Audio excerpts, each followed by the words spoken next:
Murshidabad junction স্টেশনে rail রিজার্ভেশনের ticket নিয়ে দীর্ঘদিনের কালোবাজারির অভিযোগ উঠে আসছিল।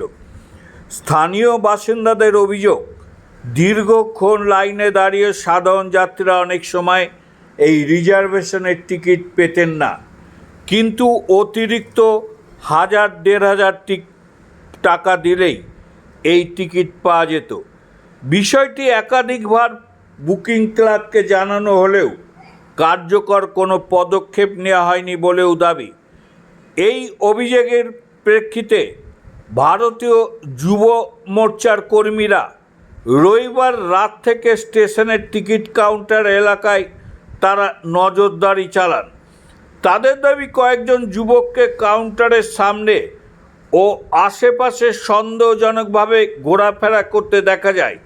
স্থানীয় বাসিন্দারা জানান যে তারা প্রতিদিনই এই টিকিট কাউন্টারে রাত্রি থেকে দাঁড়িয়ে থাকেন এবং সাধারণ যাত্রীদের টিকিট পেতে এই কারণে সমস্যার অভিযোগ সামনে আসে।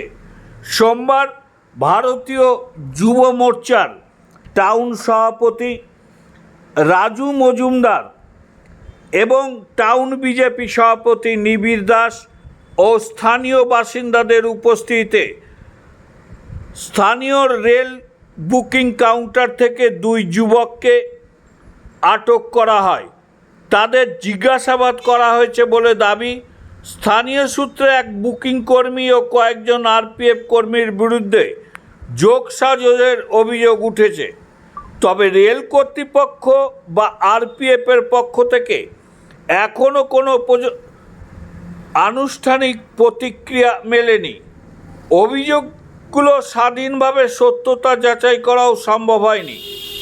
আসুন শুনে নেওয়া যাক যে 2 অভিযুক্তকে আজ আটক করা হয়েছে, নজরুল মল্লিক পলাশীর এবং দেবগ্রামের সুখচাঁদ শেখ, তারা কি বলছেন। প্রভাব সংবাদ, লালবাগ থেকে শঙ্কর ঘোষের রিপোর্ট। হ্যাঁ, নজরুল মল্লিক, বাড়ি কোথায়? পলাশী। পলাশী কোথায়? ফুলগাছি। আচ্ছা, এই ব্যবসা কতদিন ধরে করছেন? 6 বছর। তাহলে 2-6 মাস। এখানে আগে কোথায় করতেন? কলকাতায় করতেন। আচ্ছা, আপনার নাম কি? একটু জোরে বলুন। সুখচাঁদ শেখ।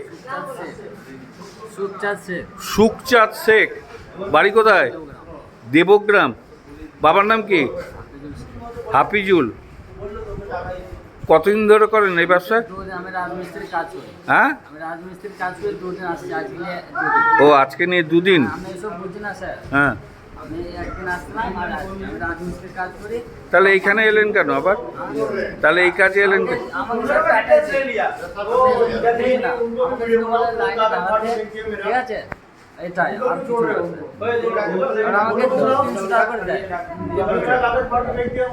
আপনার বাবার নাম কি? আনসার মল্লিক। দীর্ঘদিন ধরেই অনেক অভিযোগ আসছে লালবাগ শহর থেকে তথা আশেপাশে থেকে এবং বিএসএফ থেকে অভিযোগ আসছে যে তারা টিকিট করতে আসলেই, তৎকাল টিকিট হোক, রিজার্ভেশন টিকিট হোক, লাইনে কিছু দাঁড়িয়ে থেকে 2-1 জনা তারাই টিকিট করে প্রত্যেক দিন। তো আমাদের যে প্রেসিডেন্ট আছে তার মাধ্যমে আমরা আমাদেরকে মানে আদেশ দেয় যে আমরা কালকে রাত্রিবেলা এখানে আসি, রাত্রে এসে 2-1 জনকে হাতে নাতে দৌড়ি, যে দেখছি তারা লাইনে দাঁড়িয়ে আছে এবং খোঁজ নিলাম যে তারাই দীর্ঘদিন ধরে লাইনে দাঁড়িয়ে থাকে, তারাই টিকিট করে, তৎকাল হোক, এসি হোক। আজকে আমরা সকাল 7টা থেকে দাঁড়িয়েছিলাম যুব মোর্চার পক্ষ থেকে কয়েকজনা। এখানে হচ্ছে মেন হচ্ছে যে কালপিট, সে হচ্ছে আসে পলাশী থেকে, তার নাম হচ্ছে নাজিমউদ্দিন, আর তার সাথে লালবাগের কিছু ছেলে জড়িত আছে, যারা এখানে তৎকাল হোক, এসি হোক, সব টিকিটের লাইন দিয়ে তারা দাঁড়িয়ে থাকবে, তারা টিকিট করবে। তা আমরা তাকে হাতে নাতে আজকে ধরেছি, তার মোবাইল থেকে অনলাইন ট্রানজ্যাকশানের তথ্য তুলেছি, ভিডিও করেছি, ক্যামেরা করেছি, সব ছবি ডিটেলস আমরা যে আরপিএফ জিআরপিএফ আছে তাদেরকে দিয়েছি এবং তাদেরকে হাতে নাতে ধরে তাদেরকে জিআরপিএফের আন্ডারে দিয়েছি। আমাদের মুর্শিদাবাদে আমাদের এখানে কোনো রকম দুর্নীতি চলবে না, আমাদের মন্ত্রী সাহেব বলেছে, সাধারণত প্রেসিডেন্ট বলেছে, তার জন্য আমরা এই উদ্যোগটা নিয়েছি যেন সাধারণ মানুষের যেন ভোগান্তি যেন না হয়। রেলের কোনো কর্মচারী, কোন কর্মচারী যুক্ত ছিল এর সঙ্গে?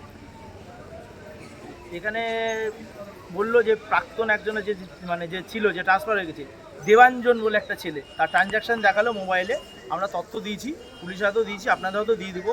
তাকে অনলাইন ট্রানজ্যাকশান করেছে, ইভেন ছেলেটার বক্তব্য পার ডে নাকি 2 থেকে 2,500 টাকা করে দিত এক্সট্রা। এক্সট্রা। আপনার নাম? আমার নাম রাজু মজুমদার, আমি মুর্শিদাবাদ টাউন যুব সভাপতি।